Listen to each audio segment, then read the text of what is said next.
Richard and his team join us live tonight from a bombed-out building there in Tel Aviv. And Richard, Israel and U.S. forces still very much on alert tonight as Iran continues to fire.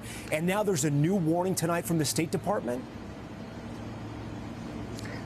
There is, Tom. Good evening. This building was hit by an Iranian missile. One woman was killed. And you can see that even with the risk, even with ongoing attacks against this city, construction crews are here clearing away debris.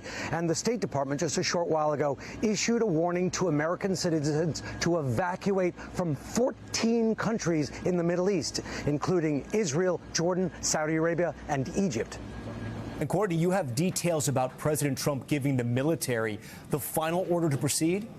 Yeah, that's right, Tom. The first wave of strikes began with Tomahawks fired from Navy ships and long-range precision munitions fired from aircraft outside Iran, taking out air defenses and paving the way for manned aircraft. Next up, B-1 and B-2 bombers began flying in, striking hardened underground missile sites and vertical silos with huge bombs to penetrate deep underground. Over 1,200 targets already hit.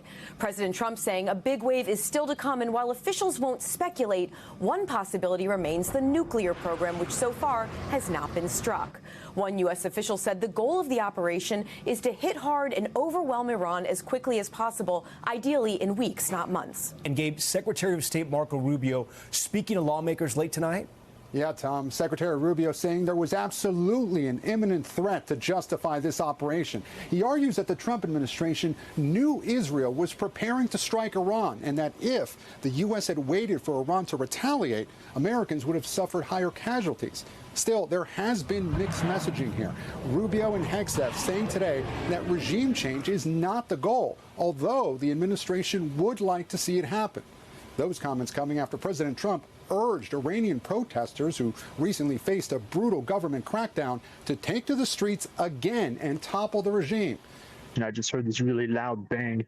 Alex Bouquet, who runs an American firm, fled to an Airbnb in the desert. We grabbed our passports as well, and we just started driving off. This was Dubai Airport over the weekend and nearby Abu Dhabi. Thankfully, passengers have been evacuated. Thousands of flights cancelled in a region that is a critical hub for the world's commercial airlines. Sarah Metty from Tennessee is in Dubai for her 20th wedding anniversary. She found herself filming munitions exploding outside their hotel. What are you thinking when you're filming this? That I've got to be in a dream. This can't be real. I never in a million years thought this would happen. They've been urged to stay inside. I just want to get home to the kids. I miss them terribly. Here I'm being told there are now new attacks in Dubai tonight. That's right, Tom. I just heard a series of loud booms echo across this city. Another barrage of missiles from Iran. There's also a new threat from Iran around the critical Strait of Hormuz, where much of the world's oil passes through, with implications for the prices you pay at the pump. It's a narrow waterway where about 20% of global oil passes through.